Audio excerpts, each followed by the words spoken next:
On a quiet, tree-lined street in Brandon, Mississippi, the Sheffield home looked just like any other. To the outside world, 30-year-old Jennifer and 40-year-old Brandon were the perfect couple. She was a dedicated nurse, he was a fun-loving father, and together they seemed to have it all.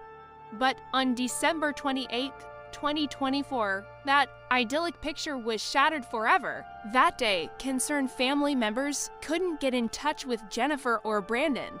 They tried calling, they tried texting, but there was only silence. Worried, they called the police. When officers arrived, they found the house locked from the inside, with no signs of a break-in.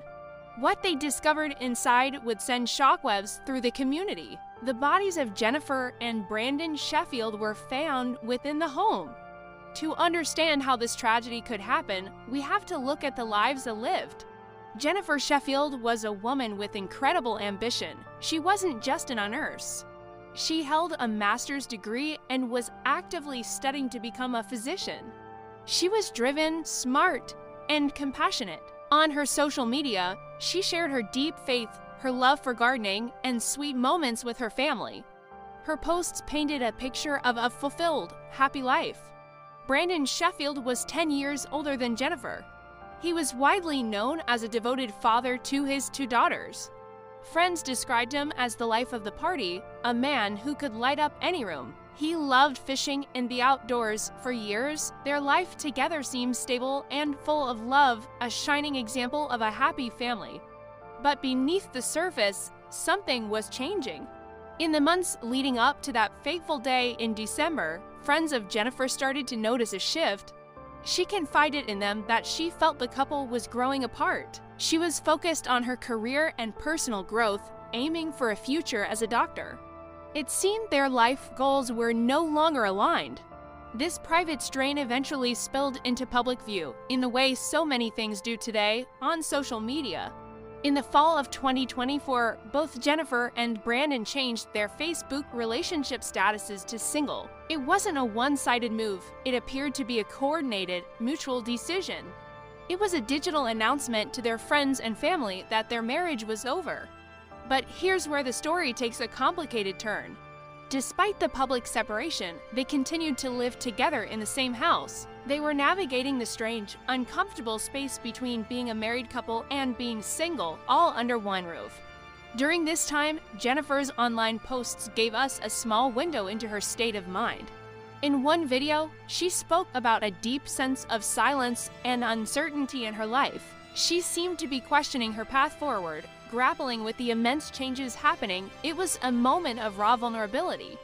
Then, on December 10th, just 18 days before she died, Jennifer posted another video.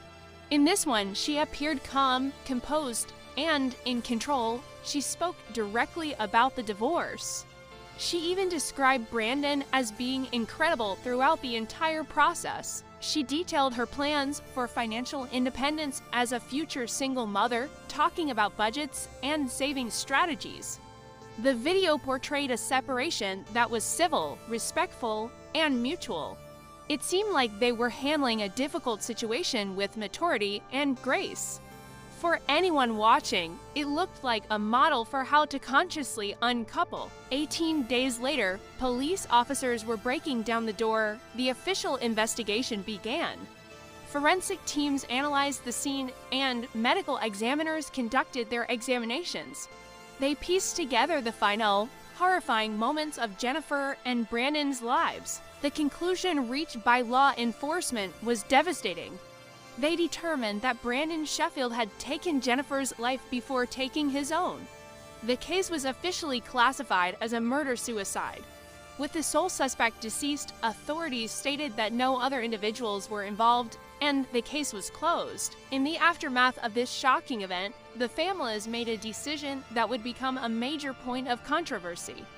They chose to hold a single, joint memorial service for both Jennifer and Brandon. Photographs from the service circulated online, showing 2 separate displays for the couple. Brandon's display was large, filled with numerous photos and mementos celebrating his life. In stark contrast, Jennifer's display was noticeably more modest. This decision to hold a joint service and the visible difference between the two memorials ignited a firestorm of public debate on social media. People were outraged, commenters expressed disbelief and anger, questioning how a victim could be memorialized alongside her killer. The court of public opinion was in session, and the verdict was harsh. The family's choice was seen by many as a deep sign of disrespect to Jennifer's memory. The story of Jennifer and Brandon Sheffield is a heartbreaking and complex tragedy. It's a story that unfolded across different realities. There was the curated reality of social media where a couple announced a civil separation. There was the factual reality uncovered by a police investigation, which revealed a brutal final act of violence. And finally, there was the reality of public opinion where strangers online debated the ethics of grief and remembrance. This case is a sobering reminder that we often have no idea what truly happens behind closed doors. The most picture-perfect lives can hide the deepest struggles. It forces us to question what we see online and reminds us that the polished images people present to the world can be a world away from their private reality. The silence that Jennifer spoke of in her video was perhaps far deeper and more dangerous than anyone could have ever imagined. If you or someone you know is experiencing a mental health crisis or is in a dangerous situation, please reach out for help. We'll include links and resources in the description below. Take care, and we'll see you in the next video.